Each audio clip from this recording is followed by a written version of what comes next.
Hello बच्चों, कैसे हो सभी। हम पढ़ रहे हैं class 11th math RBSC NCERT CBSE English medium. अपने 5.2 स्टार्ट हो गई थी, जिसके क्वेश्चन नंबर फर्स्ट और सेकंड हमने सॉल्व कर लिए थे। अब जो थर्ड से लेकर 8 तक हैं, इनमें सब में हमें क्या फाइंड करना है, पोलर फॉर्म फाइंड करनी है। तो पोलर फॉर्म फाइंड करना हम सबको मैंने आप लोगों को बता ही दिया, सिंपल सा ही है। क्या करना है, सबसे पहले आर की वैल्यू यानी कि मॉड्यूलस फाइंड करना है, उसके बाद आर्ग्यूमेंट फाइंड करना है और दोनों वैल्यूओं को पोलर फॉर्म में कर देना है। और मैंने आप लोगों को कल बता ही दिया था कि फर्स्ट क्वाड्रेंट में कैसे करेंगे। देखो, जब भी फर्स्ट क्वाड्रेंट है तो हमें पता है कि थीटा इक्वल्स टू जो होगा वो क्या होगा, tan इनवर्स y अपॉन में x। सेकंड क्वाड्रेंट में जब भी हो जाएगा, सेकंड क्वाड्रेंट में जो tan होता है वो होता है नेगेटिव, तो pi minus tan inverse y upon x। Theta की वैल्यू होगी सेकंड क्वाड्रेंट में। थर्ड क्वाड्रेंट में जो होगा, थर्ड क्वाड्रेंट में tan तो होता है पॉजिटिव, तो ये होगा minus pi plus tan inverse y upon में x। ऐसे फाइंड करेंगे। और फोर्थ क्वाड्रेंट में थीटा की वैल्यू फाइंड करेंगे हम minus tan inverse y upon x। तो आप लोगों को पता है कब फर्स्ट क्वाड्रेंट है कब सेकंड क्वाड्रेंट है। देखो, दोनों पॉजिटिव होते हैं तो फर्स्ट क्वाड्रेंट में, सेकंड क्वाड्रेंट में x तो होता है माइनस और y होता है प्लस। यहां होते हैं दोनों के दोनों नेगेटिव, यहां x तो होता है पॉजिटिव और y होता है नेगेटिव। तो इनसे हम थीटा की वैल्यू फाइंड कर लेंगे इजीली। तो देखो क्वेश्चन नंबर थर्ड,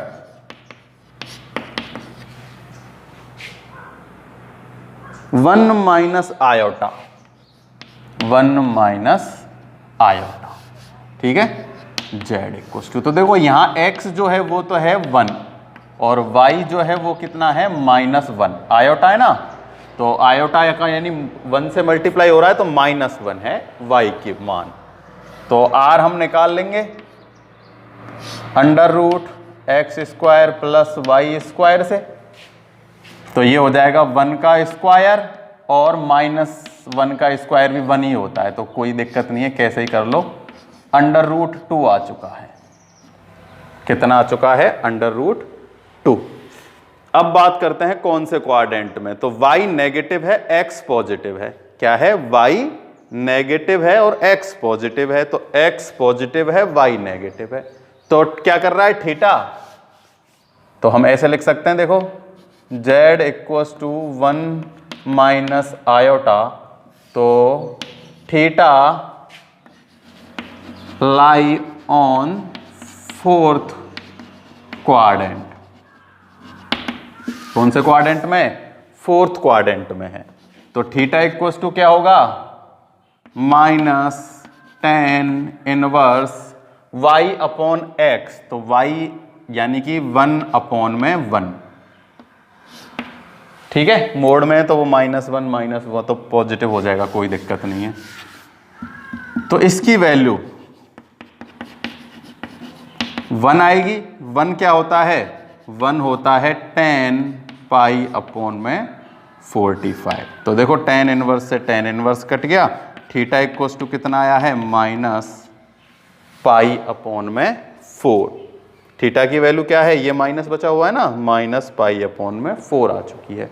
तो हमें पोलर फॉर्म फाइंड करनी है।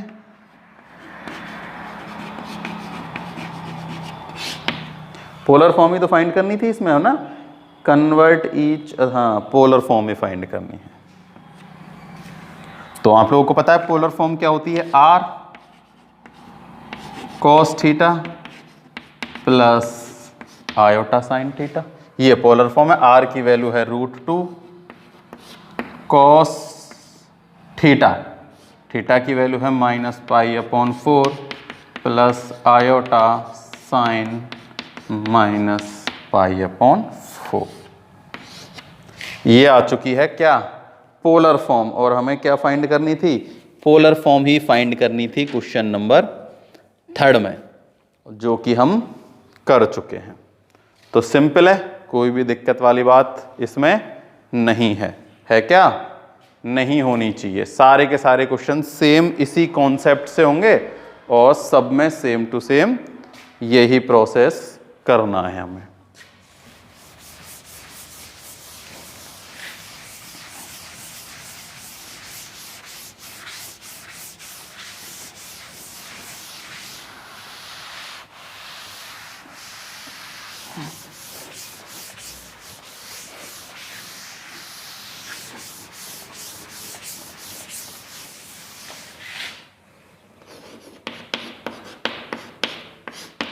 Question number 4। क्वेश्चन नंबर 4 है -1 प्लस में आयोटा, -1 प्लस में आयोटा जेड इक्वल, ठीक है। तो वही आर यानी कि मॉड्यूलस जेड कैसे निकालेंगे, x² प्लस वाई स्क्वायर का अंडर रूट। तो अब x की वैल्यू 1 है तो 1 का स्क्वायर तो 1 ही होता है, और ये 1 है इसका भी यही होगा सेम, तो ये तो आ जाएगा √2, ठीक है।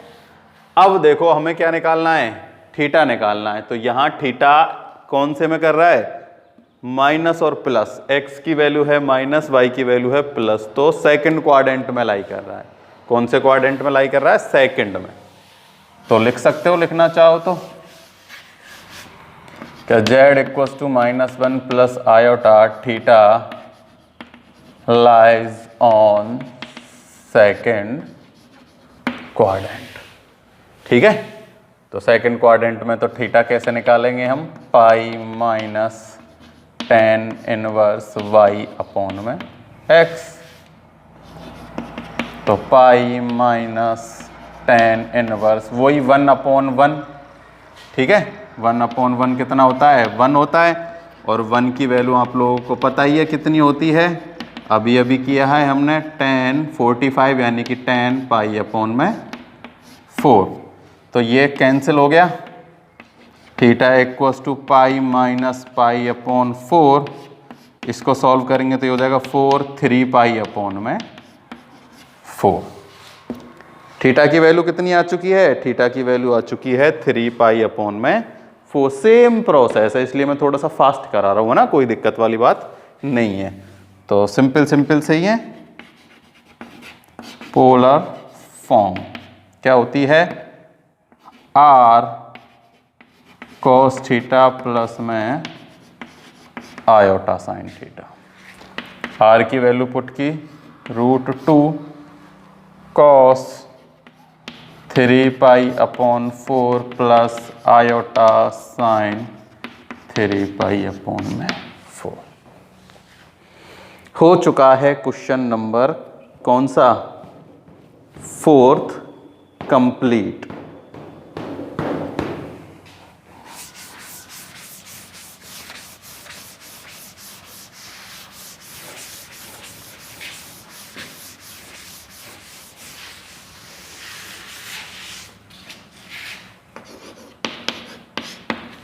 Question number 5th, -1 minus iota. सब सेम है, बस ये अलग अलग क्वाड्रेंट में आ रहे हैं, क्वेश्चन सेम टू सेम है, ठीक है। इसमें भी z की वैल्यू क्या आ जाएगी, z की वैल्यू यानी √2 यानी r, z मॉड्यूलस यानी कि r की वैल्यू क्या आएगी, √2, वही 1 का स्क्वायर और 1 का स्क्वायर सेम। यहां दोनों नेगेटिव है तो थर्ड क्वाड्रेंट में लाई करेगा, है ना। तो लिख देना, लिखना चाहो तो theta lies on third quadrant, ठीक है। थर्ड क्वाड्रेंट में हमें पता है कैसे निकालते हैं हम, -pi plus tan inverse y upon में x। कोई दिक्कत है, नहीं है।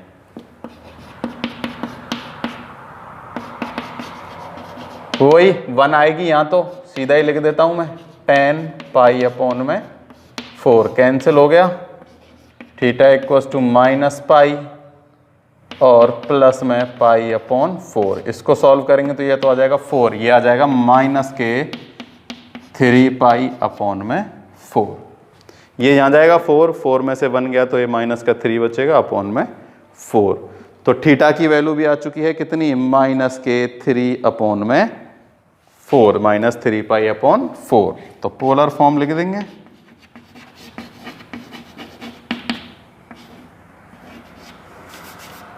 Are cos theta plus iota sine theta √2 cos -3π/4 plus iota sine -3π/4। Fifth भी कंप्लीट, सेम क्वेश्चन थे, केवल माइनस प्लस का चेंजेस था, इसलिए क्वाड्रेंट अलग थे, सबकी वैल्यू वही सेम है ना, कोई भी ऐसा इसमें नहीं है। कहाँ तक? क्वेश्चन नंबर फिफ्थ तक। अब है अपने पास क्वेश्चन नंबर 6 जो कि है कितना, केवल -3 है उसमें, कितना है -3।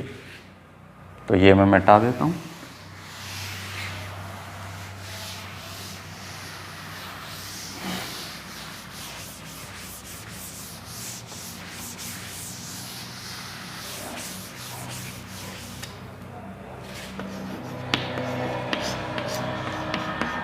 क्वेश्चन नंबर 6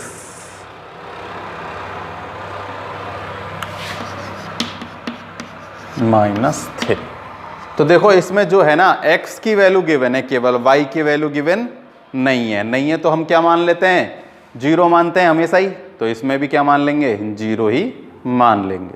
सिंपल सी बात है, x की वैल्यू तो अपने पास है,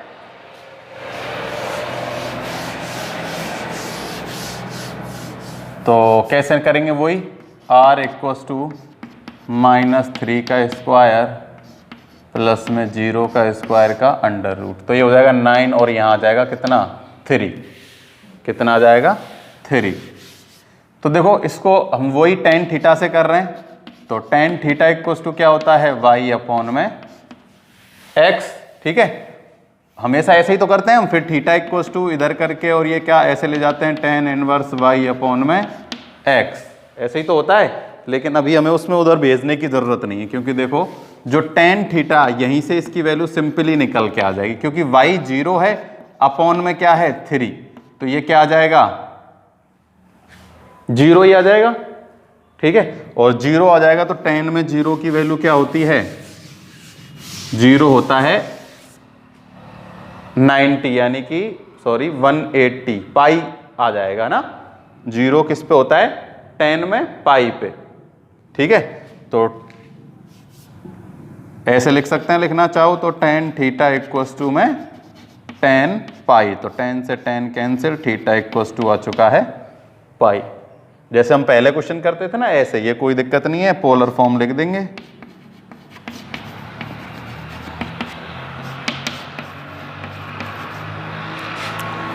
r cos theta plus iota sine theta, ठीक है, r की वैल्यू कितनी है 3, cos पाई प्लस में आयोटा साइन पाई। ये हो गया अपना क्वेश्चन नंबर 6। तो इसमें जो है ना, इसको करने का एक और तरीका है, अगर आप लोग करना चाहो तो, एक ही बात है, वो तो ऐसे कर लो चाहे वैसे कर लो। देखो जो दूसरा तरीका है ना, वो कोई वो नहीं है ना, इसमें हमें कुछ भी नहीं करना, सिंपल सा क्या करना है, देखो ये जो -3 है ना, z = -3, इसमें हमें क्या करना है, 3 को अगर हम कॉमन ले लें, जैसे ये 0 आयोटा ऐसे है, तो यहाँ क्या बचेगा, -1 प्लस में 0 आयोटा 3, ऐसे अगर हमने बाहर ले लिया यहाँ से, ठीक है, तो यहाँ इसकी वैल्यू पुट कर दी 1 की वैल्यू, यानी कि क्या, वही माइनस के cos स्क्वायर थीटा प्लस के साइन स्क्वायर थीटा, ऐसे, ठीक है, तो यहाँ थीटा तो क्या है, सिंपल सी बात है, पाई है, तो ऐसे ही यहाँ इसकी वैल्यू क्या पुट कर दी, पाई पुट कर दी, उसमें कोई भी ऐसी दिक्कत हमें नहीं करनी है ना, क्योंकि देखो वैल्यू जब भी निकालते हैं अंडर रूट में निकालते हैं, वैसे इसमें ज़्यादा कन्फ्यूज़न की उसमें करने की ज़रूरत है नहीं, अपन जैसे करते आ रहे हैं वैसे ही करेंगे, है ना, क्यों कोई एक सेकंड मेथड वैसे ही दिमाग में डालें कन्फ्यूज़न होगी, इसलिए सेम वही प्रोसेस जैसे अपन करते आए हैं।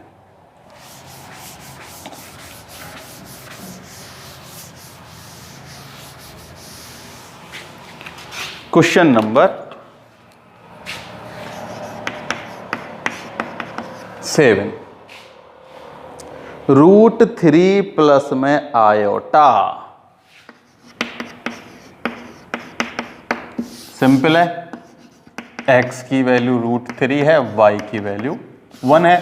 फर्स्ट क्वाड्रेंट में आएगा, कुछ भी करने की जरूरत नहीं है। जब फर्स्ट क्वाड्रेंट में होता है तो सिंपली हो जाएगा, r इक्वस टू √3 का स्क्वायर प्लस 1 का स्क्वायर, ये हो जाएगा 4 और 4 का √2। ठीक है, तो थीटा कहाँ लाई कर रहा है? फर्स्ट क्वाड्रेंट में।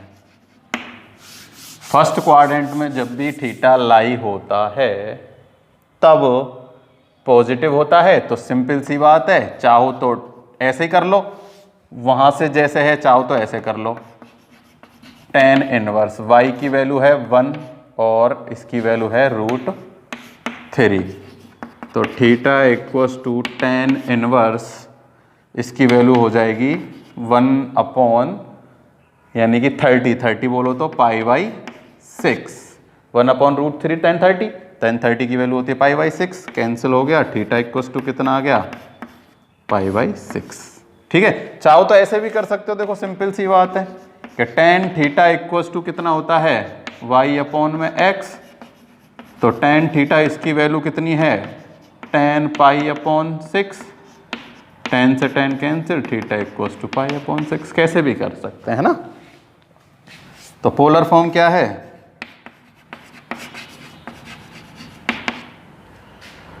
पोलर फॉर्म क्या है? r cos theta plus iota sine theta, ये पोलर फॉर्म है। वैल्यू पुट कर दो, इसकी r की वैल्यू है 2, cos थीटा की value π/6 plus iota sine theta की value π/6। Simple simple. Question number 6 complete, 7 complete. अब करते हैं क्वेश्चन नंबर 8।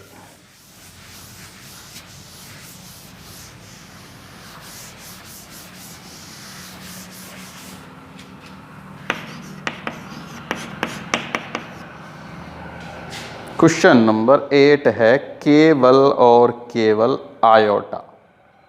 क्या है? आयोटा है, केवल और केवल।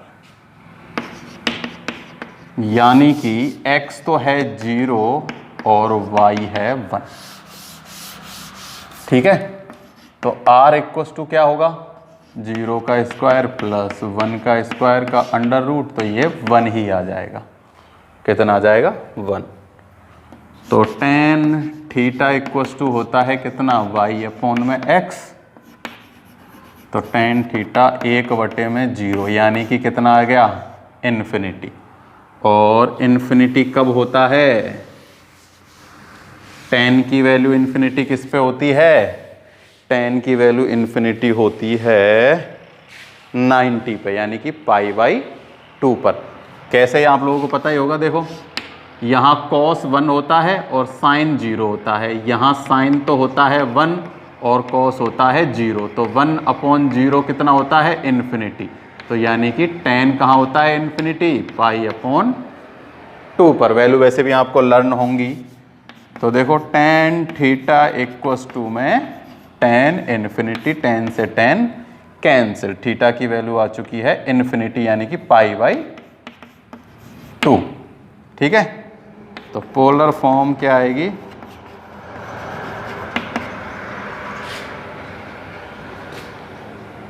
पोलर फॉर्म आएगी r cos थीटा प्लस में आयोटा साइन थीटा। ठीक, r की वैल्यू है 1, cos थीटा की value π/2 plus iota sine π/2। Question number 8 भी हो चुका है कंप्लीट।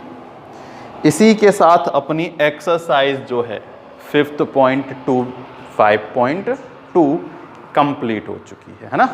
आज के लिए केवल इतना ही। Thank you.